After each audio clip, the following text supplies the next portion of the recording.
Hello and welcome to the 29th and the final episode of Karl Marx's 18th Brumaire of Louis Napoleon reading group series. And that's right, it's the final episode. It's been a long and winding road getting here, and Ezri, Kyle and myself barely make it over the line before collapsing, exhausted, in a heap and need to be scraped off the asphalt to make way for what's to come. Today is Sunday, the 2nd of May 2021, and yes, I am your host, Tom O'Brien.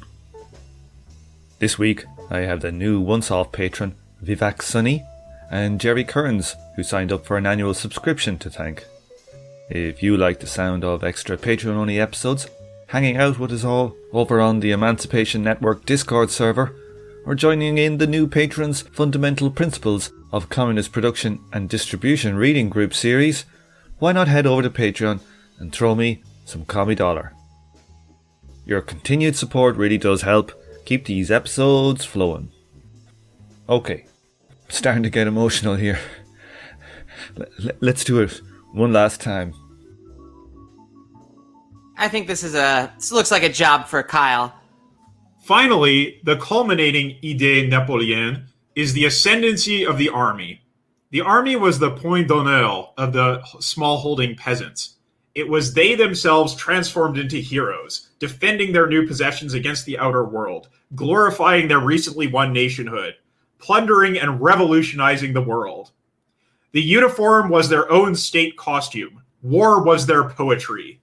The smallholding, enlarged and rounded off in imagination, was their fatherland. And patriotism, the ideal form of the sense of property. But the enemies whom the French peasant now has to defend his property against are not the Cossacks. They are the hussiers, the bailiffs, and the tax collectors. The smallholding no longer lies in the so-called fatherland, but in the registry of mortgages. The army itself is no longer the flower of the peasant youth. It is the swamp flower of the peasant lumpen proletariat. It consists largely of replacements, of substitutes, just as the second Bonaparte is himself only a replacement, the substitute for Napoleon. It now performs its deeds of valor by hounding the peasants in masses like chamois, by doing gendarme duty. And if the natural contradictions of his system chase the chief of the Society of December the 10th across the French border, his army, after some acts of brigandage, will reap not laurels, but thrashings. Well, that was prophetic. It is clear, all idées Napoléon are ideas of the undeveloped smallholding in the freshness of its youth. They are a contradiction to the outlived holdings. They are only the hallucinations of its death struggle, words transformed into phrases, spirits transformed into ghosts. But the parody of imperialism was necessary to free the mass of the French nation from the weight of tradition, and to work out in pure form the opposition between state power and society. With the progressive deterioration of smallholding property, the state structure erected upon it collapses. The centralization of the state that modern society requires arises only on the ruins of the military bureaucratic government machinery, which was forged in opposition to feudalism. The condition of the French peasants provides us with the answer to the riddle of the general elections of December the 20th and 21st, which bore the second Bonaparte up Mount Sinai, not to receive laws, but to give them. Obviously, the bourgeoisie now had no choice but to elect Bonaparte. When the Puritans of the Council of Constance, 1414 to 18, complained of the dissolute lives of the popes and wailed about the necessity for moral reform, Cardinal Pierre Daly thundered at them. Only the devil in person can still save the Catholic Church, and you ask for angels. Similarly, after the coup d'etat, the French bourgeoisie cried out, only the chief of the Society of December the 10th can still save bourgeois society. Only theft can still save property. Only perjury religion. Bastardy the family. Disorder order. As the executive authority which has made itself independent, Bonaparte feels it to be his task to safeguard bourgeois order. But the strength of this bourgeois order lies in the middle class. He poses, therefore, as the representative of the middle class and issues decrees in this sense. Nevertheless, he is somebody solely because he has broken the power of that middle class and keeps on breaking it daily. Middle class here means bourgeoisie. He poses, therefore, as the opponent of the political and literary power of the middle class. But by protecting its material power, he revives its political power. Thus, the cause must be kept alive, but the effect where it manifests itself must be done away with. But this cannot happen without small confusions of cause and effect, since in their interaction, both lose their distinguishing marks. New decrees obliterate the borderline. Bonaparte knows how to pose at the same time as the representative of the peasants and of the people in general, as a man who wants to make the lower classes happy with the framework of bourgeois society. New decrees cheat the true socialists, quote unquote, of their governmental skill in advance. But above all, Bonaparte knows how to pose as the chief of society of December the 10th, as the representative of the lumpen proletariat to which he himself, his entourage, his government, and his army belong, and whose main object is to benefit itself and draw California lottery prizes from the state treasury. And he confirms himself as chief of the Society of December the 10th with decrees, without decrees, and despite decrees. This contradictory task of the man explains the contradictions of his government. The confused groping which tries now to win, now to humiliate, first one class and then another, and uniformly arrays all of them against him, whose uncertainty in practice forms a highly comical contrast to the imperious categorical style of the government decrees, a style slavishly copied from the uncle. Wow, there's a lot in there. That was too much. We shouldn't have given you all that to read there, Carl. That was too much. Yeah, but he did it with such grace and style. I mean, I don't know. So first here, like the stuff about the relationship of the army to the French peasant, it's brilliant. Like especially like this one you see, Kyle, where he says like that if they actually go and chase Napoleon across the border in a battle, they'll get their ass handed to them. Man, Bismarck is waiting in the wings. Like that's a direct prediction, and it was 100% right. 100% right. The most shambolic defeat of like the 19th century. Just comical. Right up to the emperor himself being captured on the battlefield. What do we think about like the American army's inability to win wars with respect to this? Yeah, that is the echo in my head here of the parody of imperialism, you know, where we go in, we overthrow a Ba'athist and create ISIS. Yeah, well, and also, like, you know, people are increasingly saying how much the U.S. military is becoming a paper tiger. Extremely expensive, but also very inadequate at fighting wars. You know, especially with its outdated arsenal and how, like, drone warfare is going to completely revolutionize warfare in general going forward. I do like this, you know, this original point about the point d'honneur, about the peasants transformed into heroes and so on. It reminds me a lot of watching the Sharpe's Rifles series, you know, with what's his name now? The guy who dies in everything. Sean Bean. I don't know about this. Talk to me. So this is a series of kind of like boys own-ish, rah, you know, rule Britannia historical fiction that was written about the Napoleonic Wars, and which centers around a rifleman who is of a low class origin and has to grapple with the realities of the British military while fighting Napoleon. So it's that kind of thing of like, he is presented as a sort of like new British man who can get beyond the decadence of aristocracy, but also like upholds the yeoman virtues of Englishness in opposition to the French. But when you watch the, like, you know, the injustices of the aristocratic system and the injustices of British class society are on full display in that series. And when you watch it, you almost kind of wonder to yourself, like, is he on the wrong side here? Like, and his like the final episode, which is about the Battle of Waterloo. Well, there's a really bad one where he goes to India later, but the actual, last episode of the series, which is about the Battle of Waterloo, he's not really motivated ideologically to fight Napoleon. And his big moment in the show is like when he actually gets to see Napoleon on horseback, and he's like, wow, I actually saw Napoleon. That's amazing. Like, this is really strange ambiguity in relationship to Britain. Whereas I feel like for the French peasantry, it's a much less ambiguous relationship, and they could see themselves as heroes for the cause. Whereas for Sharp, it was very much like, I'm a hero despite the society I live in. So yeah, this is just a really interesting point that Marx brings up here. Yeah, and in the same breath, the small holding no longer lies in the so-called fatherland, but in the registry of mortgages. The army is no longer the flower of the peasant youth. It is a swamp flower, the peasant lumpen proletarian.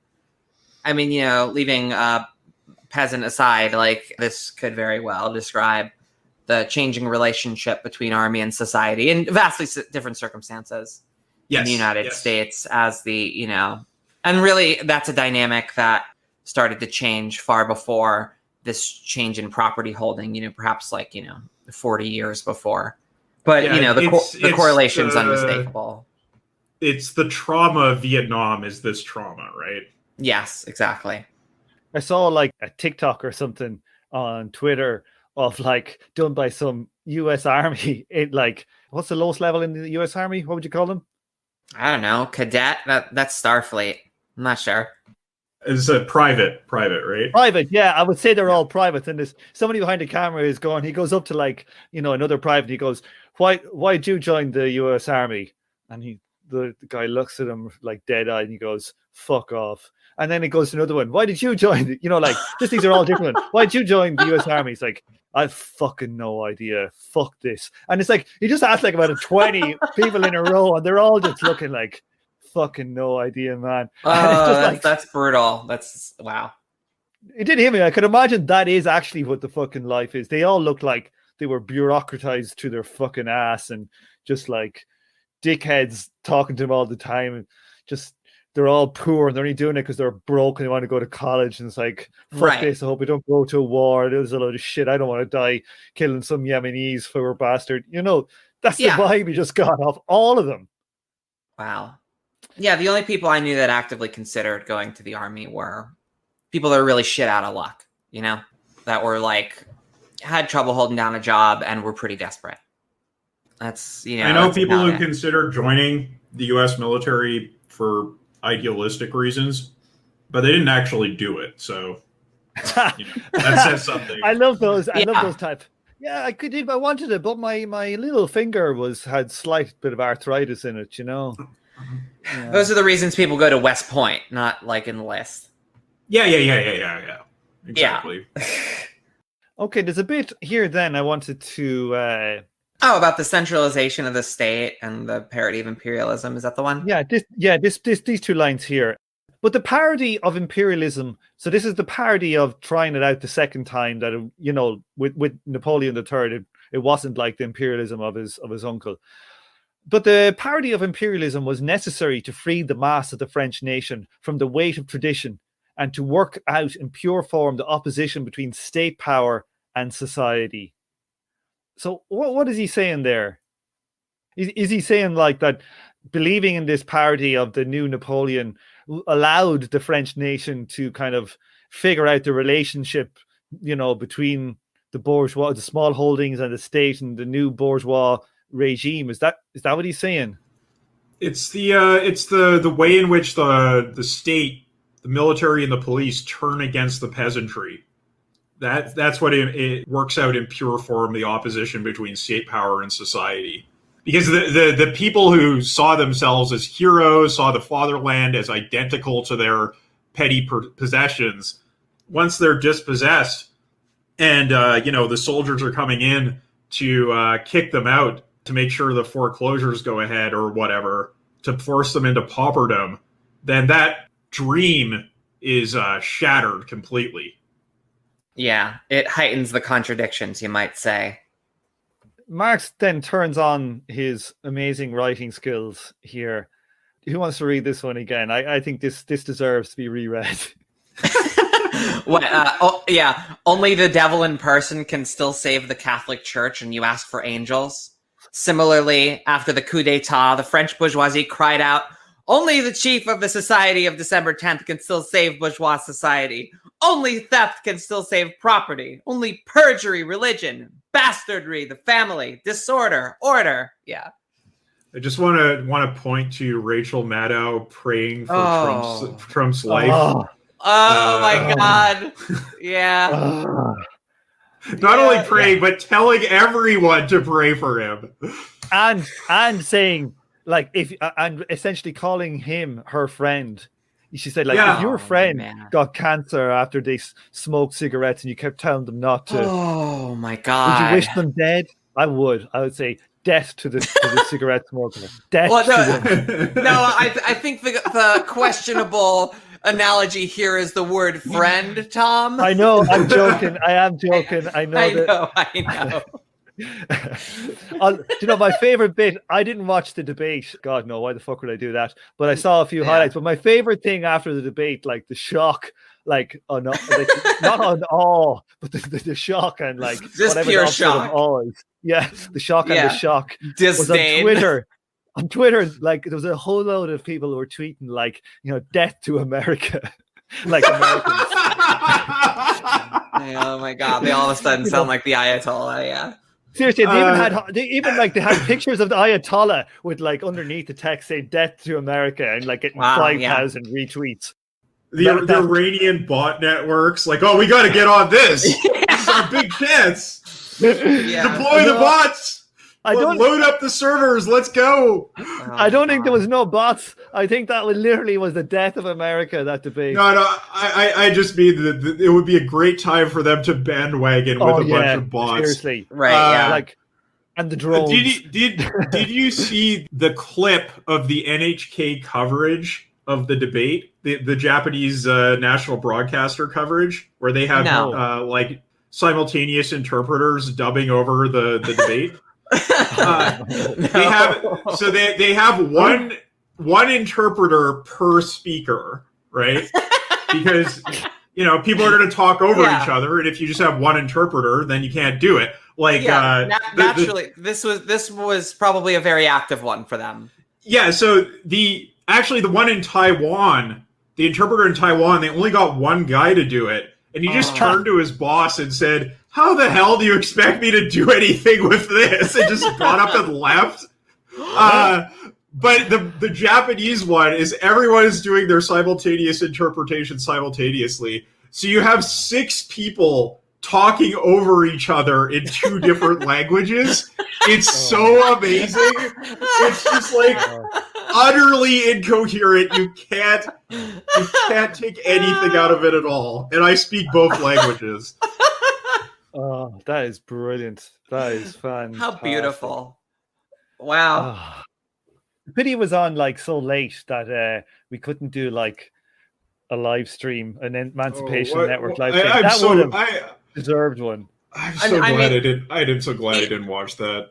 No, you know what? I watched Star Trek Insurrection instead. And you know what? A lot of people think that that's a bad TNG movie, but let me say, I enjoyed it quite a bit, and I think I had a much better night than everyone else who was live streaming that. Like, I tuned into like the Chapo Trap House stream, like on Twitch after the debate was over and after I had some, fun game times with friends not watching the debate. They all just looked like they just saw like a horrific train wreck, and they were just like, why are we doing this? I watched a bit of that like the next day, and just like every like 5 minutes, I think your man Matt Chrisman was doing like pharmaceuticals, and like every like 5 minutes he would just go like, "What the fuck is going on? What the fuck is this? And then it was quite funny. He would just like explode, like he was have to take, like you take a load of mushrooms and then you're out of your mind, and then you have clarity about once every like fucking 5 minutes. Oh man, your consciousness rises from the swamp. This inherent instability of his rule was playing the classes against each other. This was getting towards what we talked about previously about Stalin. That's where it ends up. That's where these Bonapartist things end up. They're not represented in our real class. They have to attack all classes with their own force. Yeah, it's only the hallucinations of its death struggle, words transformed into phrases, spirits transformed into ghosts. Yeah. The centralization of the state that modern society requires arises only on the ruins of the military bureaucratic government machinery that was forged in opposition to feudalism. That's just a point that is like standardly accepted in mainstream historical literature at this point. Like, this is just an observation of Marx's that pretty much everyone acknowledges at this point. Mm-hmm. The other stuff is basically the whole thing about decrees, right? Like, it's... Yeah, and the true socialists and safeguarding bourgeois order. Well, the true socialists were the German socialists in the 1840s, reactionary German socialists. Yeah, and that this sort of predicts the way that a strong government figure can outflank all of the socialist types in quite in Lassallean way. Yeah, that's what you see in the actual Second Empire, right? Is like this weird combination of sort of like socialistic government mobilization of the economy with just these like haphazard decrees and all the other Bonapartist stuff. And also this like weird dialectical independence from decrees, with decrees, without decrees, despite decrees that Louis Napoleon has to offer here. It doesn't have the like actual majesty of the first Bonaparte's decrees, like where a decree is made and that's that. Like that's like this is the word of daddy, and you gotta listen up. Like Bonaparte, the second Bonaparte makes these decrees, but he's just like contradicting himself constantly, and he's like the actual dad as opposed to the Zeus standing on top of a mountain throwing lightning bolts dad. It's kind of like Boris Johnson or Trump, with their bullshit, let's build a bridge to Ireland. Was they saying that last week? He came out and said he wanted to build a bridge to Ireland. It would have to be like 50 miles long, and it would have to go through a trench where they buried like 1 million tons of explosives in World War II. They were saying you'd have to like float it. You'd have to float the thing. It's just like ridiculous. Yeah, it's like the peasants deserved it, and that never happened. But also, like the peasants said they were cool with it. Like yeah. Okay. I'm going to. Hey, we can do this. We have one more. We got one more page basically. That's pretty like on my reader. This is it. This is the final stretch. Let's bring it all home. Bonaparte would like to appear as the patriarchal benefactor of all classes, but he cannot give to one without taking from another. Just as it was said of the Duc de Guise in the time of the Fronde, that he was the most obliging man in France because he gave all his estates to his followers, with feudal obligations to him, so Bonaparte would like to be the most obliging man in France and turn all the property and all the labor of France into a personal obligation to himself. He would like to steal all of France in order to make it a present of it to France, or in order to buy France anew with French money. For as the chief of the Society of December 10th, he must buy what ought to belong to him. And to the institution of purchase belong all the state institutions, the Senate, the Council of State, the Assembly, the Legion of Honor, the military medals, the public laundries, the public works, the railroads, the general staff, the officers of the National Guard, the confiscated estates of the House of Orleans. The means of purchase is obtained by selling each place in the army and the government machinery. But the most important feature of this process, by which France is taken in order to give to her, are the percentages that find their way into the pockets of the head and the members of the Society of December 10th during the turnover. The witticism with which Countess L, the mistress of Monsieur de Morny, characterized the confiscation of the Orléans estates. It is the first vol, flight and theft, of the Eagle. It's a very good pun. It's not Marx's pun, but it's a very good pun. Yeah, that's a pretty dope pun. It needed a translation for me to appreciate. Is applicable to every flight of this eagle, who is more like a raven. He and his follower call out to one another like that of Italian Carthusian, admonishing the miser who ostentatiously counted the goods on which he could still live for years. Thou countest thy goods, thou shouldst first count thy years. In order not to make a mistake in the years, they count the minutes. At the court, in the ministries, at the head of the administration and the army, a gang of blokes, of whom the best that can be said is that one does not know whence they come. These noisy, disreputable, rapacious bohemians who crawl into gallooned coats with the same grotesque dignity of the high dignitaries of Soluquet, elbow their way forward. One can visualize clearly this upper stratum of the Society of December 10th if one reflects that the Ronquerolles, a dissolute Philistine character in Balzac's novel Cousin Bet, is its preacher of morals, and Grenier de Cossognac its thinker.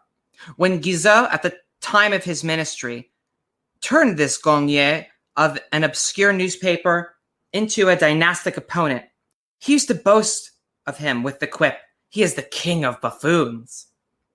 It would be wrong to recall either the Regency or Louis XV in connection with Louis Bonaparte's court and clique. For, quote, "Often before France has experienced a government of mistresses, but never before a government of kept men." Quoted from the Madame de Girardin. Driven by the contradictory demands of his situation and being at the same time like a juggler, under the necessity of keeping the public gaze on himself as Napoleon's successor by springing constant surprises, that is to say, under the necessity of arranging a coup d'etat in miniature every day, Bonaparte throws the whole bourgeois economy into confusion, violates everything that seemed inviolable to the revolution of 1848, makes them tolerant of revolution and makes others lust for it, and produces anarchy in the name of order, while at the same time stripping the entire state machinery of its halo, profaning it, and making it at once loathsome and ridiculous. The cult of the holy tunic of Trier, a Catholic relic allegedly taken from Christ when he was dying, preserved in the cathedral of Marx's native city. He duplicates in Paris the cult of the Napoleonic imperial mantle. When the imperial mantle finally falls on the shoulders of Louis Bonaparte, the bronze statue of Napoleon will come crashing down from the top of the Vendôme column. And this was also prophetic, right? The commune did bring it crashing down. Oh yeah, we're here. We're at the final layers of invective littered with obscure references. I did really like the line, "Thou countest thy goods, thou should first count thy years." Yeah. That's a very threatening line to say to somebody, isn't it? Oh, It's yeah. like the miser sitting with his gold. You're counting money. Count your fucking seconds, boyo. Yeah, right. And it also rhymes in the Italian, which is very nice. Tu fai conto sopra I beni, bisogna prima fare il conto sopra gli anni. Yeah, Beni and Ani are. That is beautiful. And I do like often before France has experienced a government of mistresses, but never before a government of kept men. Zing. Yeah. You know, these salon-going Parisians, they had some zingers. Yeah, they could spit bars. Bars. Yeah. So, is 3 there hours. much substance to this, or is it just a lot of like? I think it's just fire. This guy's done. Yeah, we haven't had a government of rent boys before. Like, we've had a government of prostitutes, but not of rent boys. Yeah. That's the cash value of what's being said here. That like, And he's talking about the buying of public offices, which is, not exactly a thing we've seen with Trump. Obviously, There's been corruption under Trump, but there hasn't been selling of offices, as far as we know, at least. Well, we know. Nothing beyond the regular revolving door, it seems. Like, people make a big deal out of Trump's revolving door, but that is more or less just a... That's just how it goes, yeah. Yeah, it's a continuation of practice.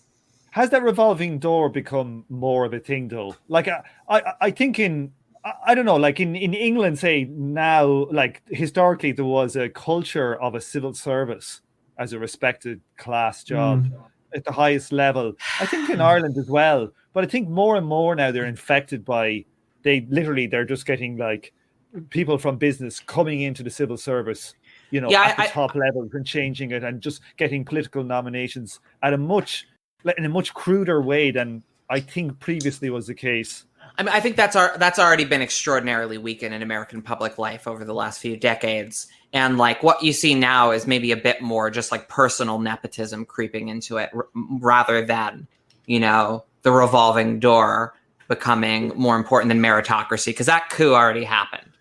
Like it is pretty funny the degree to which, Trump wanted to stack his cabinet with family members. Not in the way that like Louis Napoleon did, but in the way that the first Napoleon did with making his family all kings and queens of the different countries of Europe, and it just being a kind of a disaster. Yeah. No, that is kind of more parallel, yeah. What about the bit here then where he used blokes? That's a kind of an interesting... yeah, that was cute. It's quite a London translation. But this bit, like, Bonaparte throws the whole bourgeoisie economy into confusion, violates everything that seemed inviolable to the revolution of 1848, makes some tolerant of revolution and makes others lust for it, and produces anarchy in the name of order, while at the same time stripping the entire state machinery of its halo, profaning it, and making it at once loathsome and ridiculous. Like, that's gotta hurt Americans, that line now. Like, yeah, I feel like Trump has done that to a far greater degree than Louis Bonaparte ever did. Like, Louis Bonaparte sort of like ended up doing this, like for sure. Like he provoked the commune, right? But at the same time, like there was a kind of revolutionary, progressive character to his regime that somewhat complicates what Marx says here, which I don't think Marx anticipated. But in the case of Trump, like that's spot on. It's a much younger republic that he is violating and humiliating. Like the republic for which it stands here is, something that's lasted a civil war and 2 centuries. And this is really a sign of trouble. The internal dynamics can't really hold for much longer. Whereas in France, you have governments going up and down all the time. So too will that humiliation and collapse be of a magnified proportion. For sure. And Louis Bonaparte has things like his adventure in Mexico, trying to install an emperor there, and then that just being a total disaster. I believe he also got involved in the Meiji Restoration. The French supported the losing side of the war, whereas the British supported the winning side, and the Americans. So I did not know this. Yeah, but the adventure in Mexico was really the one that threw his regime into enormous instability. So, and then he tries to get out of it by fighting a war with Prussia, and obviously it doesn't work out. Yep. All I can say is death to America. I think that's what we've done.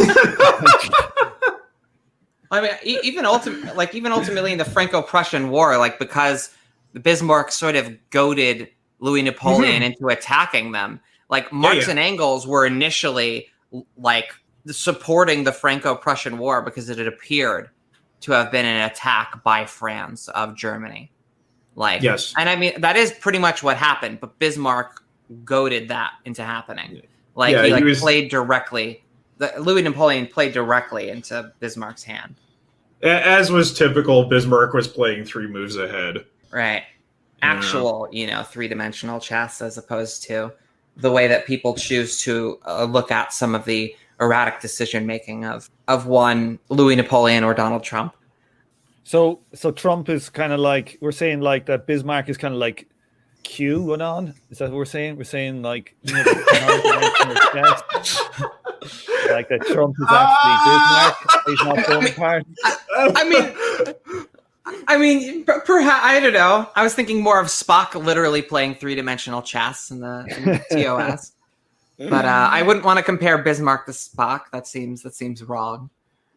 In our modern scenario, obviously Bismarck is Nancy Pelosi, who is just like playing this incredible long game of ousting Trump and asserting endless democratic authority.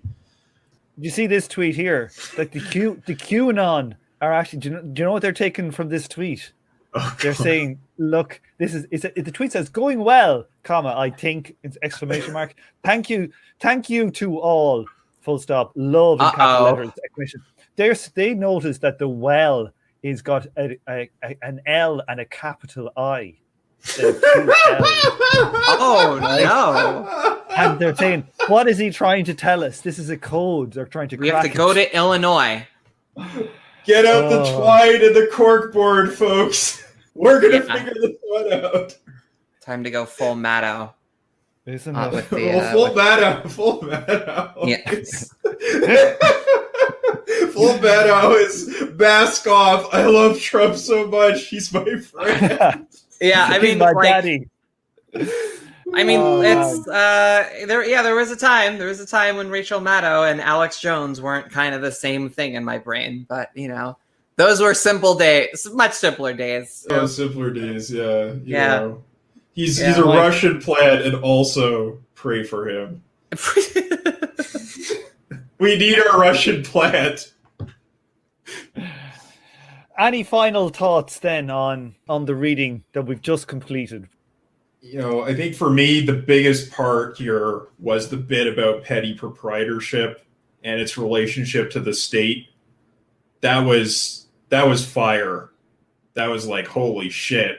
You can read this and you could actually like get a read on the seemingly totally incoherent political landscape of America. And that was very, very interesting to me. We began this series being like, now I don't want to get too lost in the analogy to, Donald Trump and the fall of the American Republic. And we end with like, oh, Jesus Christ. Like, like we end like there's so many interesting like theories of dynamics here. Some of the most famous ones in terms of like class interest are actually kind of shaky, maybe a bit dodgy, but some of the ones about the state and the relationship of like the state to class interest turn out to be some of the most enduring and interesting. And the way that Bonapartist dynamics, when the state is taking off on its own, and the way that it can kind of angle at declaring war on politics, quote unquote, that's eye-opening and interesting.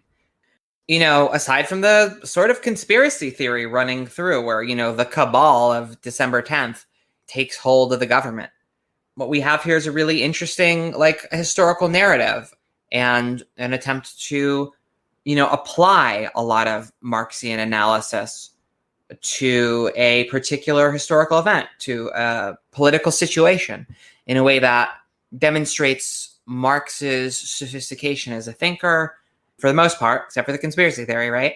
Like, like you see how much that personal agency does not necessarily correlate with direct class interest. You see the way that, political agency and class fractions can be forward-looking, can depart from their, class destiny. There's a lot of readings of Marx that are refuted by this text. You can't get through the 18th Brumaire and believe a certain story that you get about Marx from a lot of angles, like the Cold War Marx. is decimated by this text. Yeah, and I also think another thing I take away from this is that there are weirdly aspects of Bonaparte that are sort of the ridiculous, clownish nature, which we see in Trump. But most of the more substantial aspects are actually characteristic of the Democrats. And that's been an interesting thing for me to see in terms of the things they represent and the way they try to impose order on society, the way in which they make use of the state purse to create political patronage. Like in the past times I read this, none of that ever really occurred to me. So it's been interesting to see that. And I guess there is that sort of crank read of American history of American Bonapartism starts with FDR, and there's sort of this weird argument that America has either descended into fascism or is pseudo-fascist or pseudo-Bonapartist or something like that. There's all these crank reads of American history that come out of that.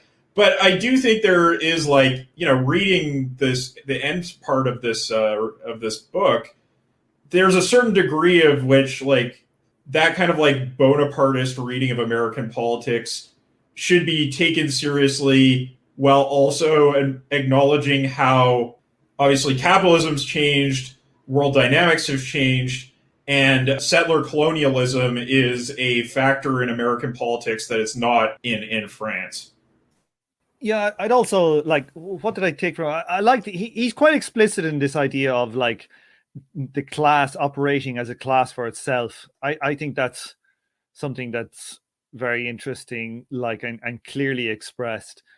I also, do you know what I really like is his way of describing history and the process of how a class learns a certain lesson from this action and it goes down a different avenue after that, and then that interacts with another class in a formation in another way, and that these kind of routes kind of have to be taken, are taken, and he describes the logical progression of these movements in a way, this kind of unfolding way that I find, having read this, incredibly insightful. I really do I think that's his way of writing history and explaining it's amazing. It's I put it up there with value theory, to be honest with you.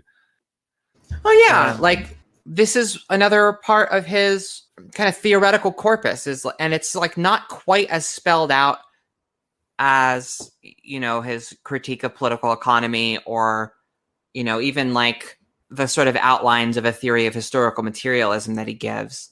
But the way that you get from class interest and how that builds into political coalitions and ends up with a dynamic of society and parts of the state fighting different parts of itself. This is a big contribution, and this and the Civil War in France, those are the big applications of this. It's the big applications of, okay, so what is this historical materialist theoretical background supposed to add to a political analysis? These are the exemplars we have from Marx.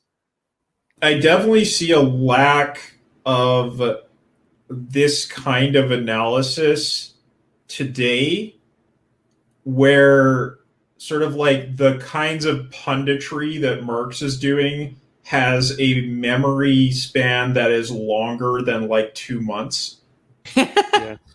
Yeah. Sort of laying out, how did we get from an inciting incident to here, and how did people continuously undermine their own positions? That kind of punditry, because this is partially journalistic, what Marx is doing here.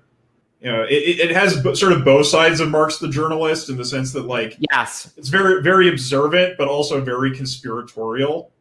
I just think we could do with like an accounting of, how do we get from the coup of George W. Bush to the nightmare world we live in now, right? Like, it's that kind of political history would be interesting to see more of. And maybe a more rigorous accounting, beyond the political, self-serving, like political mythos. Like, yeah, it would be good to see. Like, I think, Tom, you have the same kind of inkling that it's not really a coup. It is sort of American institutions functioning as intended, which is to say horribly.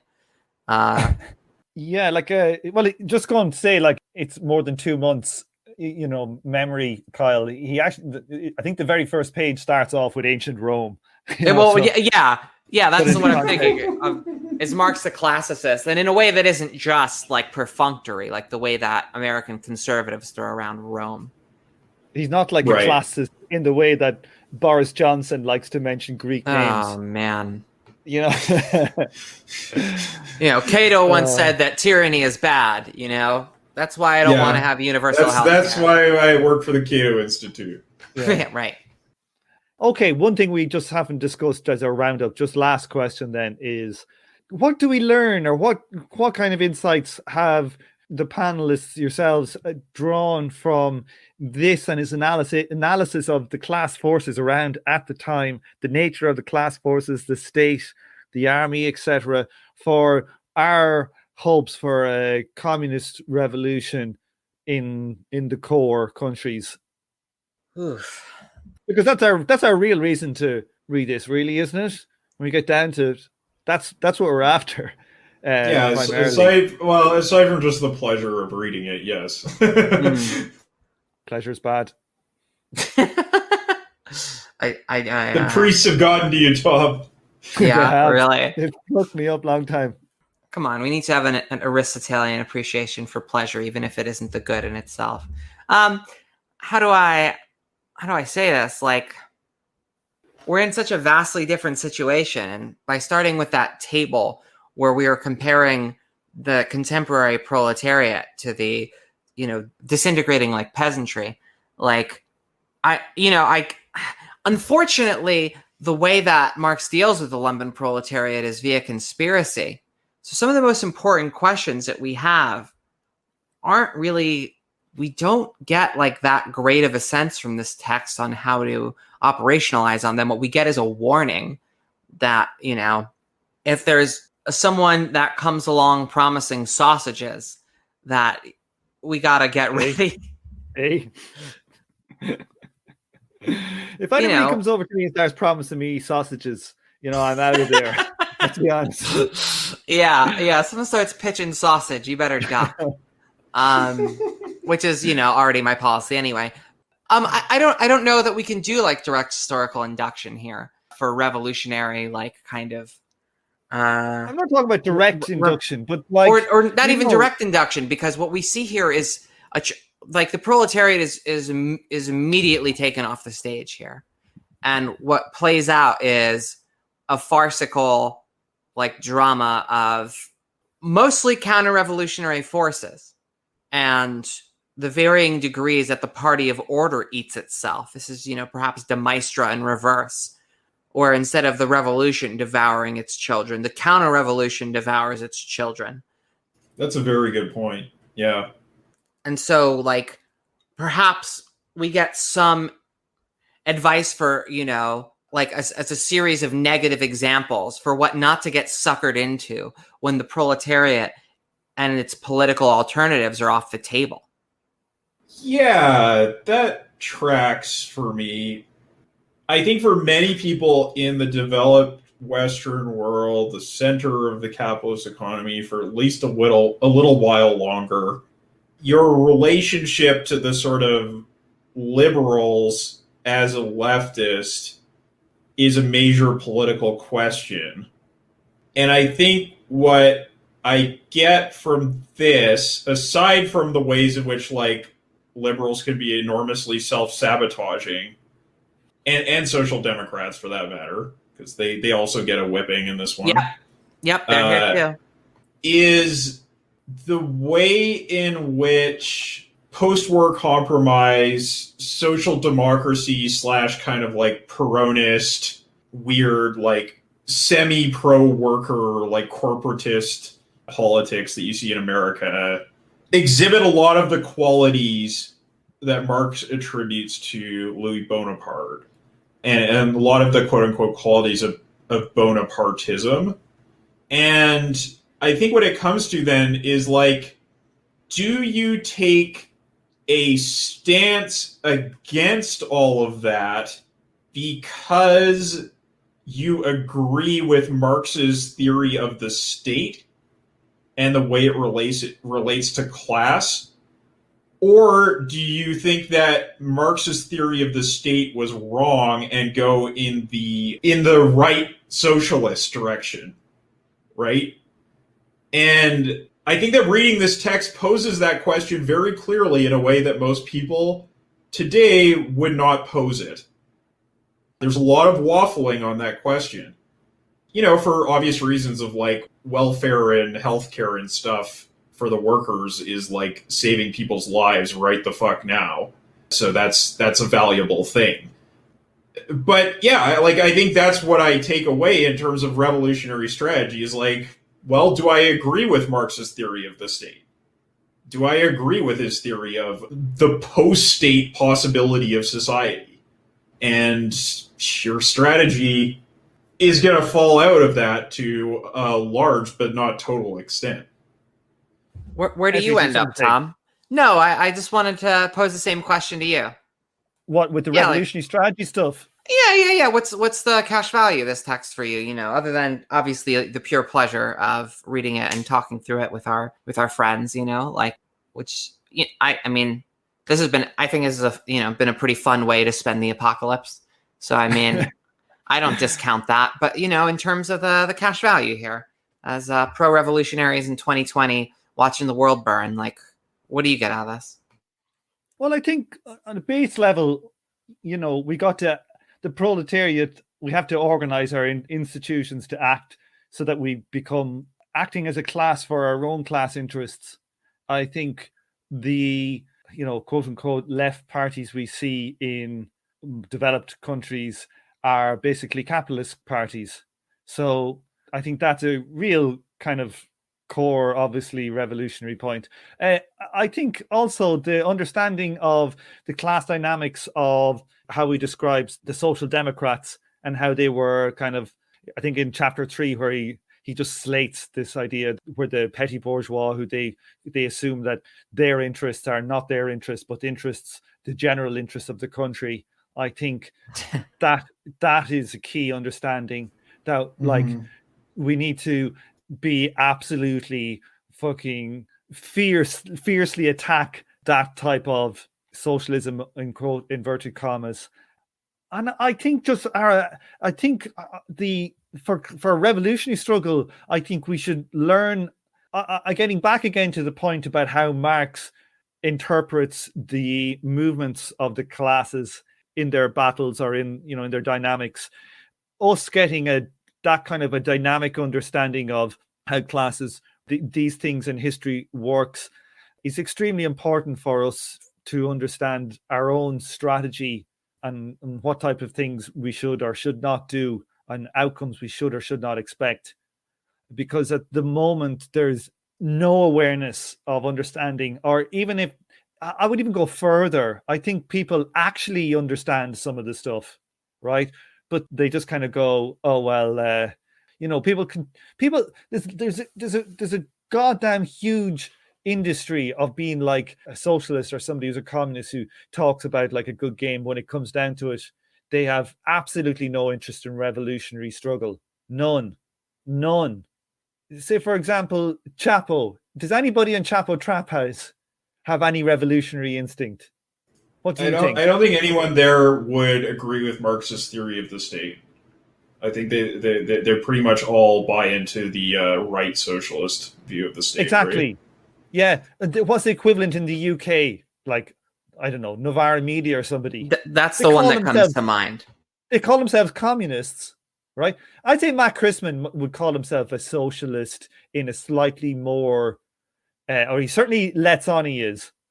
But when the push comes to the shove, they're the right wing of the SPD, and like in Navarra media, you've got there's 3 of them on it. 2 of them call themselves communists, and they talk about job creators and encouraging entrepreneurs and stuff. Like it's they literally like they've gone the way of the Saint Simonians. Oof. Yeah, that's all they are. That's all they are. I haven't checked in with our friends at Navarra Media for 5 years. But they literally they couch themselves in the language. They're people who came up like through college and were kind of like the radical aesthetic and stuff like that, and then they've just gone for the money, or if they ever changed their politics, who knows? I mean, fucking welcome to the Marxist tradition. I mean, the other tradition is the tank fetish, and like. And that seems to be like the who's monopolizing discourse after the end of Sanders and Corbyn. Like those are like don't vote. Read State and Revolution and Embrace the Mortal Science, or read Foundations of Leninism. And I mean, I'm not saying that those people are like going to get like a whole lot of traction or do anything other than start some cults, but like. Yeah, I haven't even started on the anarchists. The anarchists. You know what? The anarchists are the only one doing like anything. The anarchists are out there providing like riot support to the black proletariat when it fights back against the state. So the anarchists are the only ones doing shit for the real movement. That's probably true at the moment, but it's not. It's a movement, but it's not the real movement. It's the only movement that's there. Like it is the only real movement. And sure, there could be some way. The class. It's just not. I don't know about that. Like I think it is like in deindustrializing like American society, the proletariat not wanting to be like attacked by the police and fighting back against the police is asserting its right to live. And it is cast in racial terms because of the disproportionate amount of police murders. But the worst nightmare of the bourgeoisie is that this would generalize into, like a proletarian revolt against the agents of the bourgeois state. That is the worst nightmare. I completely agree, but all I'm saying is like I completely agree with you. Like I am well up for it, totally, and I think. The anarchists are like on the ground and doing stuff, but like it's not the movement that will anarchist leadership or whatever. But like it's the only movement. Totally. I'm not even disagreeing with you. Like I just feel like that if we're going to criticize the Social Democrats for trying to get people healthcare, right, and if we're going to criticize the tanks for I don't know what the hell they're doing, right. We got to criticize the anarchists for what they're not doing too. What they are doing is good, and they're in there on the ground doing that stuff. But it's not coalescing into this idea of you might say the class is doing something as a class. I would say that it's minimal, and so that's our left. We don't have this kind of centrist, if you want to call it. Kind of orthodox Marxist position. And I honest to God, I think that's where we need to go. I'm not somebody who reads Marx and agrees with everything he says. Like, I'm not a dogmatist. But I do think that all of our current strategies are not working. I would say that the least wrong might be the anarchists. Yeah, I can get with that and say that, there is something lacking in the quote strategy there. Look, frankly, a lot of anarchists do not have a strategy and do not think in terms of strategy. Think more in terms of tactics of, how do we outflank the cops tonight or something. And they don't have that sort of long-term access, and that it would be better to, get anarchists to think in that more of a long-term sense of how do you build this movement out into something that can continue to fight for itself, not just on the night of the riot. And so that we don't end up having to do substitutionalism for the proletariat once they're crushed. Right. Well, yeah, exactly. Like acknowledging that part of the reason anarchists don't do that is because the history of anarchist strategic theory is pretty dire.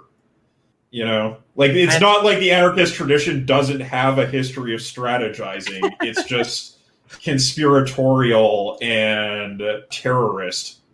Is the bent of anarchist strategy for the most part. And honestly, like modern anarchists don't have that element really at all.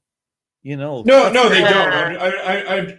Well, yeah, you know, I think that's giving modern anarchists a little too much credit, and I am defending anarchists on the whole, like that. No, but in the world, we don't see them out there like fucking, you know, killing, and you don't see them like assassinating like CEOs. That's not a thing we see now. We would have seen 100 years ago. Yeah, but that's not the. It's more of a propaganda of the deed against property now, which is, I think, much more defensible anyway. But you know, whatever. Like. But I think that Kyle's point still stands, that the body of anarchist like strategic theory is, you know, not great. And it is mostly like conspiratorial. And there are better anarchists out there that don't see things like that. And I even think some of the ones that operate in sort of conspiratorial cells see themselves as doing autonomy, see themselves as doing, you know, with their comrades, like the only thing that can be done.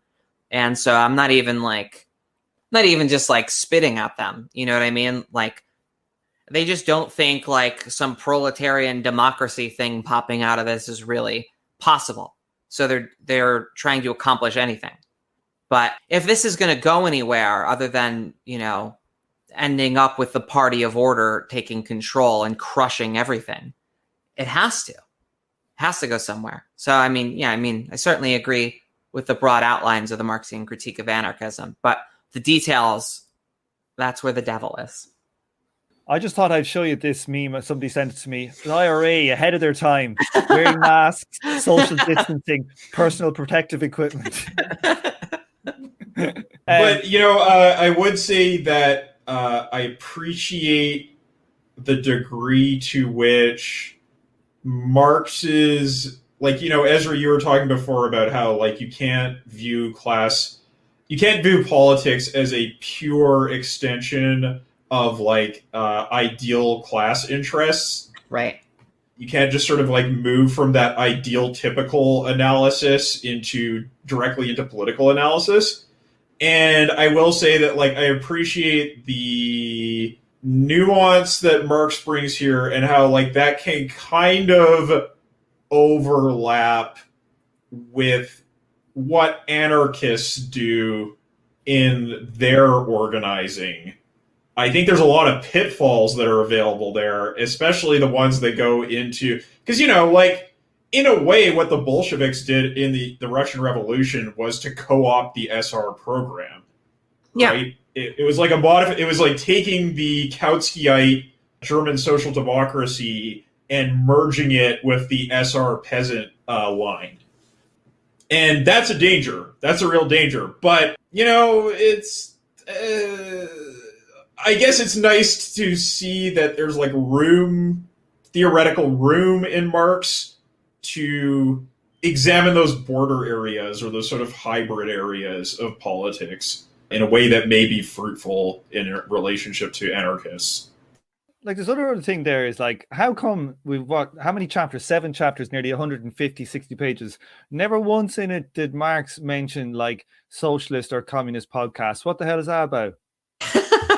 Are you telling me that communist podcasts are entirely peripheral to the revolutionary process? Fuck this, lads. Fuck this. Let's produce the paper. Well, you know, paper.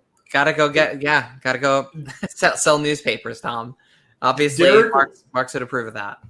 Derek was talking partially about like how this text is a bit of a rebuttal of Bakunin by way of never talking about Bakunin at all.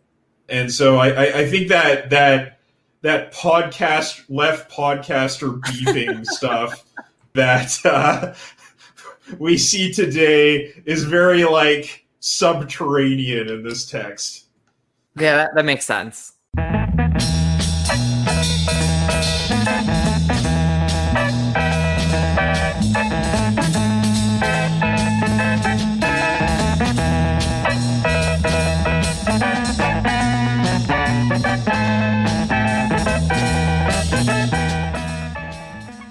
On this episode, you heard the theme tune The Order of the Pharaonic Jesters and Night of the Purple Moon by Sun Ra and his orchestra. The artwork for the show was created by the Korean artist and author of the 2019 Marx Engels Illustration book. You can check out links to his work and Twitter account in the show notes. Thank you for listening, and please join me for the next episode of From Alpha to Omega.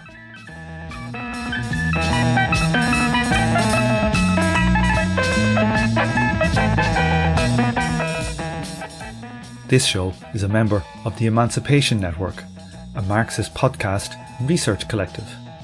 Make sure to check out our network sister podcasts, General Intellect Unit, Jumpsuit Utopia, Mortal Science, and Swampside Chats. And if you'd like to help out the show, please remember to head over to Patreon and throw me a few commie dollar.